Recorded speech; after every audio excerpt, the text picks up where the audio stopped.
السلام عليكم، ازي حضراتكم؟ عاملين ايه؟ فيديو جديد من فيديوهاتنا ازاي تشطب شقتك. الفيديو ده اللي كنت وعدت حضراتكم بيه وكنا مستنينه فتره، معلش سامحوني، كنت مشغول شويه في التنفيذ وكان في كذا موقع كده وبسافر وباجي، لان بصراحه الفيديو ما ينفعش يتعمل غير هنا في المكان ده، لان المكان ده يا جماعه هو المكان اللي فعلا انا لما بفكر في الديزاين انا باجي هنا.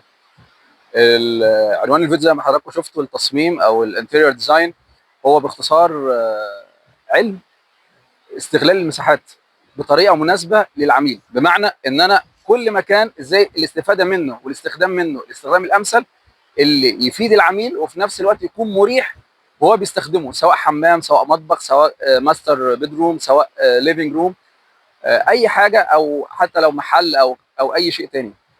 فكل حاجه يا جماعه لازم تكون مريحه للشخص نفسه اللي بيستخدمها وفي نفس الوقت سهله الاستخدام، بجانب مع مراعاه الجانب العملي طبعا. الديزاين لازم يكون يعكس شخصيه الشخص اللي عايش في المكان.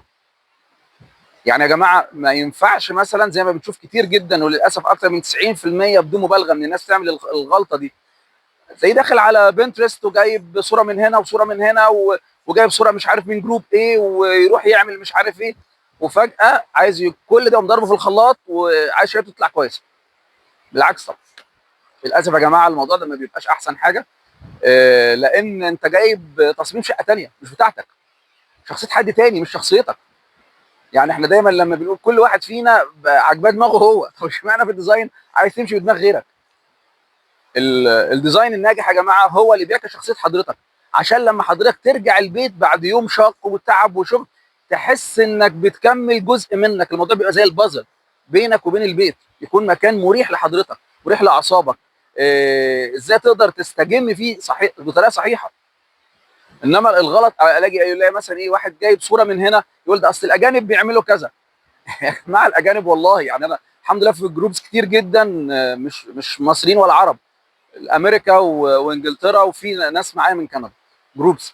فلما بشوف ديزاينرز بيعملوا حاجات، في حاجات غلط واتكلمت معاهم فيها، حتى انا منزل فيديو عندي على القناه بالانجلش عن الموضوع ده. يعني لقيت من ضمن الديزاينرز عم موضوع منتشر خاصه في امريكا بالذات، بيحطوا الميكرويف فوق البوتاجاز. طبعا ده كارثه، يعني مش محتاج اقول ده حاجه حلوه وحاجه احسن او حاجه صح وحاجه اصح، لا ده احنا بنتكلم في صح وكارثه.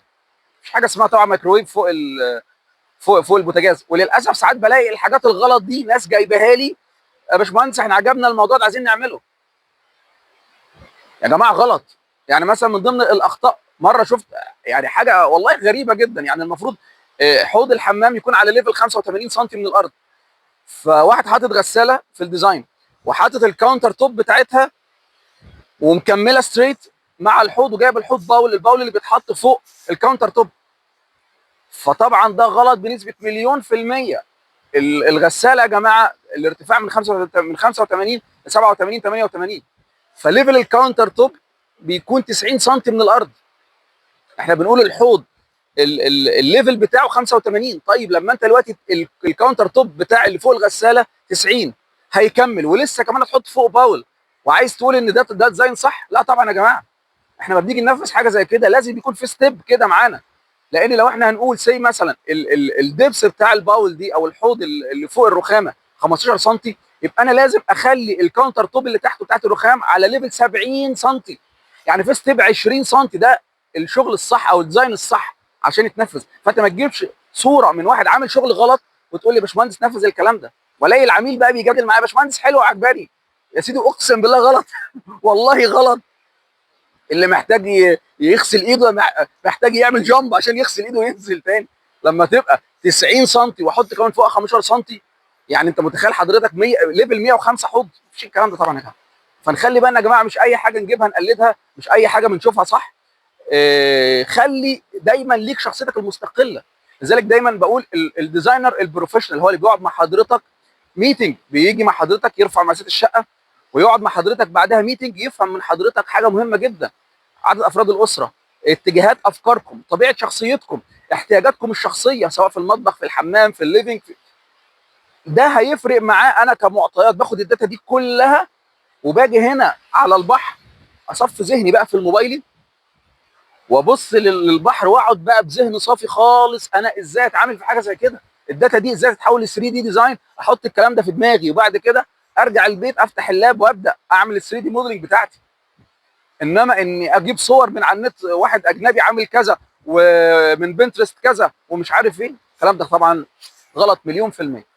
من ضمن الاخطاء اللي بنقع فيها يا جماعه ونخلي بالنا منها جدا موضوع الترند. مفيش حاجه اسمها ترند يا جماعه. يعني معلش سامحوني، يعني ايه انت شخصيتك، هل طبيعه شخصيتك بتتغير من سنه لسنه عشان تقول لي الترند كذا؟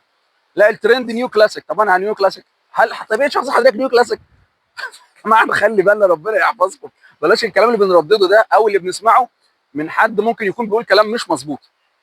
لما الاقي دلوقتي مصر كلها اكتر من 80% او 85% من مصر دهنه بيوتها فانيلا لاتيه او بريز، ايه ده يا جماعه ده؟ لما تدخل كل شقق مصر شبه بعضها شبه بعضها شبه بعضها، بديل رخام بديل خشب بديل رخام بديل خشب. يا جماعه ما فيش الكلام ده. الكلام ده مش صح. انا لما بعمل ديزاين يعكس شخصيه حضرتك انت، ده اهم حاجه. نخلي بالنا من النقطه دي. الموضوع مش، ما ينفعش نقلد الكلام ده. لو انا هجيب لبس، هجيب حاجه، هجيب، انا ممكن اوكي اغير لبسي كل سنه كل سنتين، بس الشقه دي شقه العمر. انا هعمل حاجه تكون بتحدد شخصيتي انا العمر. لو هغير، لو انا عندي الاوبشن ان انا اغير كل سنه مفيش مشكله، خلاص اوكي اغير كل سنه ما عنديش مشكله. زي ما بنعمل في الستورز يا جماعه، لو محل او حاجه او عايز يغير عنده الاوبشن، عنده الامكانيه دي نغير كل سنه، تمام اوكي غير كل سنه مفيش مشكله. انما لما نيجي انا كبيت واعمل حاجه، طب انا دلوقتي اتأيد، طب افرض جه بعد كده بسنه ولا بسنتين ولا حاجه يبقى في مشكله، طب هنعمل ايه؟ هنغير ازاي الدهان؟ هنغير ازاي الكلام ده؟ ما ينفعش يا جماعه. لذلك كل حاجه بتكون فارقه معانا، كل معطى من المعطيات من الداتا تفرق. فالديزاين ده بيكون خاص بحضرتك انت بس. فنخلي بالنا النقطه دي في قمه الاهميه، في قمه الاهميه. لازم اراعي يا جماعه موضوع البادجت بتاعتي وانا بتكلم مع الديزاينر. لازم اقول له والله انا امكانياتي كذا، علشان ما اجيش بعد كده افاجئ عامل لي حاجه واو واو جميله جدا بس مكلفه جدا فوق امكانياتي واعلى من البادجت بتاعتي. طب انا هعمل ايه؟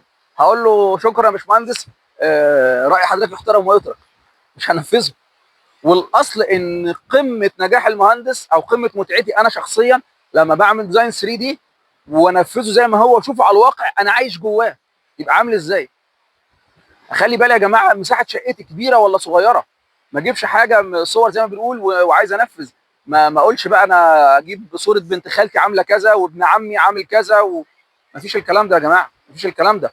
ناس كتير قوي بتبقى فاكره انها عامله الصح، وتيجي مثلا اروح ازور حد يقول لي والله يا باشمهندس انا عملت كذا وعملت كذا، طب ايه النظام؟ ايه رايك كده؟ المنظر حلو؟ بقول طبعا مشكله كبيره جدا في حاجه زي كده، لان المشكله بتبقى انت عملته في وجهه نظرك انت انه صح، بس لما تعرض الموضوع على الايديال بتاعتنا بتلاقي انت في حته ثانيه خالص.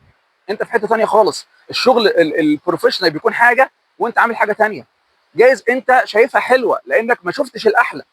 زي ما احنا عايشين في الدنيا بنشوف المتعه اللي حوالينا حلوه، بس لما نقول الجنه فحاجه ثانيه طبعا.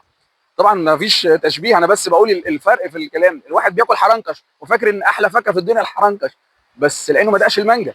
لما ياكل مانجا يقول ايه ده؟ لا ده الحرنكش ده غلط، ده طعم تاني خالص. فنخلي بالنا يا جماعه. كتير بروح ازور ناس بيقولوا لي يا باشمهندس بص كده الشغل واحنا عاملينه من غير مهندسين وزي الفل، فبشوف كوارث بس ما بتكلمش، بقول له اللهم بارك وخلاص، وعشان ما بوص على الناس فرحتها يعني. فضروري يا جماعه الحاجات اللي بنتكلم فيها دي نراعيها ونخلي بالنا منها.